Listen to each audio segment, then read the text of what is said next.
Hi everyone, I'm here today to do a reading on Stephen Miller. Stephen Miller, who is an advisor, senior advisor to Trump. How people can be senior or anything when they're so young, I don't know, but he is. And he's also the author of those dreadfully divisive, irrational speeches, including Trump's inauguration speech, which has become known as the American CARNAGE speech. So what's the story on Stephen Miller? So I've looked him up before, just generally. So his mother's family escaped the anti-Jewish pogroms of Russia in the 1900s. So interesting that he comes from an immigrant family, and yet he's pathologically anti-immigrant. He also grew up in Santa Monica, in California, went to a progressive school. So why is he such a right-wing nutcase?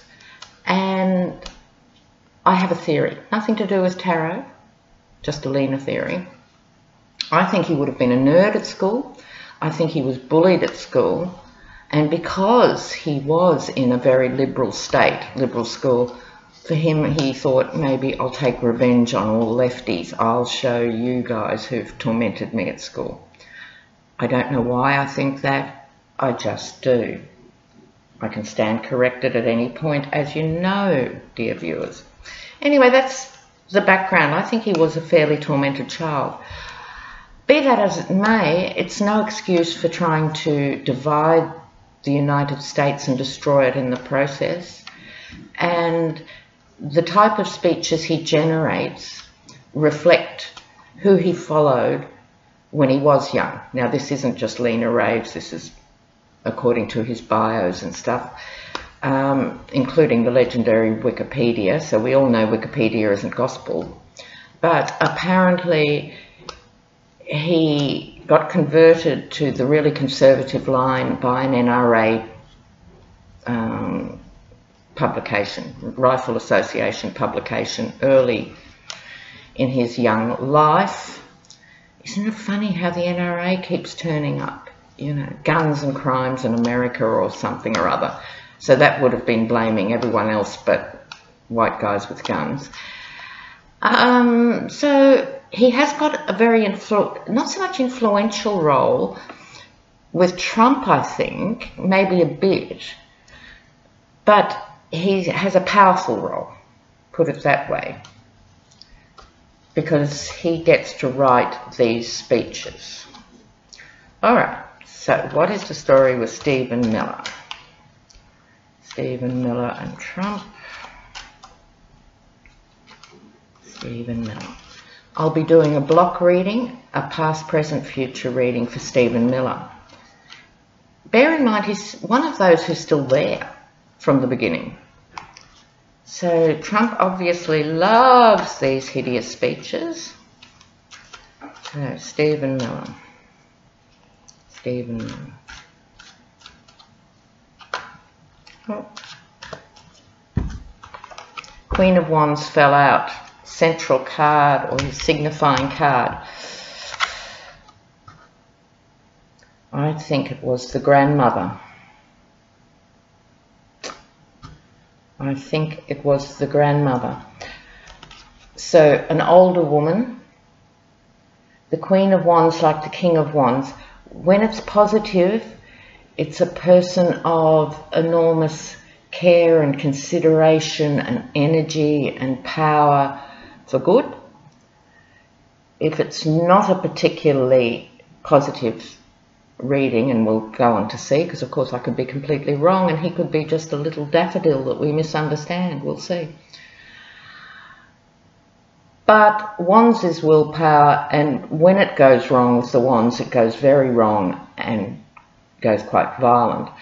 I'm not suggesting his grandmother was violent, but I think emotionally that, to me, smacks of the mother or the grandmother. So let me lay these down.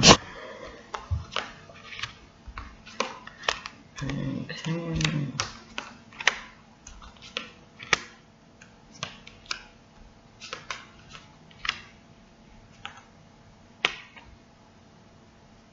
Okay. His past, or particularly his recent past, but in his past, yes, someone who was very traumatized and upset. I'm beginning to sort of intuit a story here. I think this is a bit further past than we usually go in the recent past, but I don't want to read too much into it for now. So, a slightly tormented soul, you could say, in the recent past, anxiety. He might still hold a lot of anxiety, although he hides it better as a grown-up. Next we have the Page of Cups. And this card comes up a lot too. In a positive iteration, and we don't have that, in a positive reading, it's a highly imaginative person, highly creative and highly intuitive. But with this, I think that his imagination and creativity have been channeled in a slightly different direction. Now we have the Sun, so we're still in the recent past, which I think was getting the job. For any person to be brought into the presidential world is hugely prestigious and exciting, and what an accomplishment, and to have all that juicy power. I see that as an absolute highlight, as it would be for anyone, so it's not surprising in the sense that this somewhat tormented person has the sun shone on them and they've been given this massive role, senior advisor to the president. Goodness gracious me. Now into the current line up here, we have the Knight of Cups. Cups being emotion and perception, but this card is associated with the arrival of news and a new opportunity. So the fact that he is senior advisor to the president and speechwriter, that again is quite clear cut really. He has the opportunity to voice these ideologically very divisive and polarizing views that he shares with the hard right. And yet his actual biography does not step you through to someone who would have these views, so it's quite fascinating to me, the Stephen Miller story. Yes, like all of them, the White House is a difficult and complex place. Battle after battle after battle after battle, preserving your power just to make sure you had a desk the next day is a major accomplishment. So he's had his share of battles, but I think he is quite reptilian by nature, and he survives because of his reptilian qualities, but also keeps a very low profile, easier for reptiles than some other people.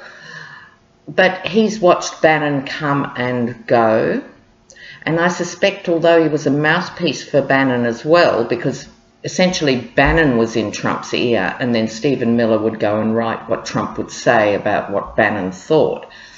So he's watched Bannon come and go and he's still there. The next card, the King of Swords, I think is him. I think is Stephen Bannon. In his egotistical self, in the sense we all have an ego, I think he's very gratified. He's had this powerful position. He is doing it. Swords being intellect, communication, the planet Mercury of communication, and harsh slicing with his words. He's, in that sense, fearless. He will put things in speeches that probably a more thoughtful speechwriter wouldn't dream of going near. But he doesn't have any problem with that, and Trump likes him for that. So in the current scheme, he is the King of Swords. He gives Trump those speeches to take and deliver to the world. And as we're seeing just this week with Davos, very peculiar stuff is coming out of the United States. But if you read the press from other countries are saying, look, we're all still here a year on from Trump, and you know what? We're just going to negotiate our own deals and pretend it isn't happening. And in some ways, America will have to deal with the fallout from these speeches and the point of views represented in these speeches, particularly about trade, because the rest of the world always had to go through the obstacles put up by the power of the US trading lobbies. Now they don't. And so you know what? Things aren't too bad for the rest of the world. They're making other agreements. Look out, America down the track. So King of Swords, that's him. Now, this is in the near future, the walking away card. I'm not getting a sense of Stephen Miller thinking about walking away. I'm not quite sure what this card represents. It's emotions. So emotionally he might be a bit tired. It would be exhausting working every day in the White House. And when do you get a day off? It's the sun and the moon. People are a bit torn, obviously, whenever this card turns up. There are mountains and rivers to cross. But I'm getting the feeling, maybe in terms of twinning it with his earlier deep concerns, somewhere on a deep level, he thinks, should I get out? But I don't think he's actually considering it. Or put it this way, I would be amazingly surprised. Unlike most people, I think he's there for a while. He is a mercenary in the sense of he's a soldier for hire. If he wasn't writing speeches for Trump, he'd be writing them for other alt-right organisations. You can't be right-wing enough for Stephen Miller. This is the Pentacles card of money, quite a youthful figure. But he does believe the Trump stuff, so he's not a pure mercenary. But this is his ideal job, being the King of Swords. He thinks he's died and gone to heaven because this is his dream job. It's one of the most powerful jobs in the world. Being the mouthpiece for the POTUS, I love that word, it's so ridiculous. Mouthpiece for POTUS, God, is he happy or not? That's why I don't think he's going to walk away. Although he's not a stupid man, it could have crossed his mind, do you want to go down with impeachment or some other exit of Trump's or not? But no, he's in there solidly. Page of Swords. Now, funnily enough, this is junior to the King of Swords. But this is his current column where he does rule the world of speech making. This is his future column. So I think to a certain extent in 2018, Trump's literal power is going to be diminished somewhat through health or mental conditions, or just the Republican Party waking up to itself, or the Democrats becoming more powerful, or whatever. So in a way, he's going to have a more junior status in the future than he does now. But he's still out there with the swords of vitriol and hate and whipping up a storm and bring on the fight, and I don't care. Right, I so don't care. I am going to keep saying this stuff. Okay, so does that make sense in a way that it's somewhat diminished but not altogether gone? Just going to pull out, yes, the acolyte of Trump's cards.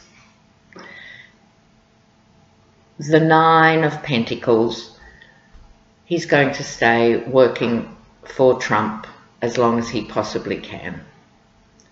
So I don't find that surprising. He feels he has the falcon on his shoulder, that power, even if his power is somewhat diminished either within the White House or within the eyes of the world, it won't matter because he is still true to the Trump agenda, possibly more so than Trump. Because what happens with a lot of these advisors, you know, some are just in it for the money, but others are in it ideologically, and they're actually more devoted to particular issues, like Sarah Huckabee Sanders, than Trump himself. So I see Stephen Miller committed to this agenda, but for now and into the immediate future, he is very happy to be on board. Okay, everyone. Now I'm going to do another video for you today.